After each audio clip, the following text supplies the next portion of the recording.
Hello दोस्तों। आज आपके लिए एक और कंपनी में वैकेंसी लेके आया हुआ हूँ।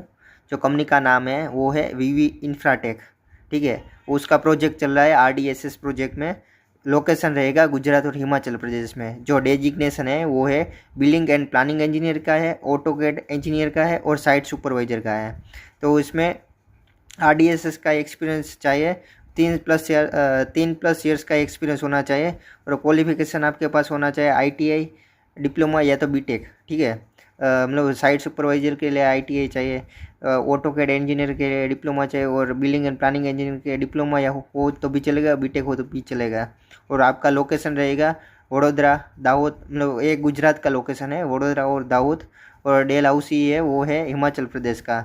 तो आपको डेलहाउसी में काम करने को बहुत मज़ा आएगा और साथों साथ गुजरात में भी काम करने को मज़ा आएगा। और आप इस नंबर पे डायरेक्टली आप अपना रिज्यूम फॉरवर्ड कर सकते हो। साथों साथ यहाँ पे आप अपना मेल आईडी मैंने यहाँ पे दे रखा है, तो आप अपना रिज्यूम वहाँ पे फॉरवर्ड कर सकते हो, लेकिन ईमेल सही से करना। तो मिलते हैं दोस्तों नेक्स्ट वीडियो में ऐसे ही नई जॉब्स के लिए।